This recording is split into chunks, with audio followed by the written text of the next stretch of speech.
पंढरपूरच्या विठुरायाचे हात कमरेवर का आहेत? कारण जाणून वाटेल आश्चर्य. भाविक पंढरीच्या वारीला आजपासून सुरुवात झाली. राज्यातील कानाकोपऱ्यातून भाविक पंढरपुरात विठुरायाला भेटण्यासाठी येतात. विठ्ठलांच्या मूर्तीवर अनेक आभूषणं आहेत, त्यामागे कारणही आहेत. मात्र विठुरायाचे हात कमरेवर का आहेत हे तुम्हाला ठाऊक आहे का? धार्मिक आणि पौराणिक कथा. पंढरपूरच्या विठुरायाच्या मूर्तीचे हात कमरेवर असण्यामागे अनेक धार्मिक आणि पौराणिक कथा प्रचलित आहेत. सर्वात प्रमुख स्वीकारली जाणारी कथा याप्रमाणे: संत पुंडलिक आणि विठ्ठलांचे आगमन. पौराणिक कथेनुसार पुंडलिक नावाचा एक परम मातृपितृ भक्त आपल्या आई वडिलांची सेवा करत होता. एकदा भगवान विष्णू पुंडलिकाच्या भक्तीने प्रसन्न होऊन त्याला भेटायला आले. जेव्हा भगवान विष्णू पुंडलिकाच्या घरी पोहोचले तेव्हा पुंडलिक आपल्या आई वडिलांची सेवा करण्यात मग्न होता. त्याने देवाला बसण्यासाठी एक वीट दिली आणि सांगितले की माझी आई वडिलांची सेवा पूर्ण झाल्यावर मी तुमच्याशी बोलेन.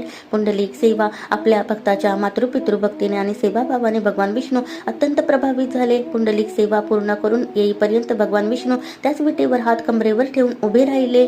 पुंडलिकाच्या भक्तीमुळे ते तिथेच विठ्ठल रूपात कायमचे वास्तव्य करून राहिले अशी श्रद्धा आहे. त्यांचे हात कमरेवर असणे हे त्यांच्या शांत आणि प्रसन्न मुद्रेचे तसेच भक्ताची वाट पाहणाऱ्या स्थितीचे प्रतीक मानले जाते. स्थिरता आणि प्रतीक्षा. हात कमरेवर असणे हे विठ्ठलांच्या स्थिर आणि शांत स्वभावाचे प्रतीक आहे. ते भक्तांना कधीही दर्शन देण्यासाठी आणि त्यांच्या हाकेला ओ देण्यासाठी सदैव तयार आहेत हे देखील यातून सूचित होते. कमरेवर हात ठेवण्याची मुद्रा ही समता आणि संतुलन दर्शवते. याचा अर्थ असा लावला जातो की विठ्ठल भक्तांना जीवनात मध्यम मार्ग अवलंबण्याचा संदेश देतात. विठ्ठल हे भक्तांसाठी कोणत्याही प्रकारची भूमिका घेण्यासाठी तयार असतात. अगदी विटेवर उभं राहून वाट पाहण्यापर्यंत त्यांच्या कमरेवरचे हात हे त्यांची भक्ताधीनता आणि साधेपणा दर्शवतात.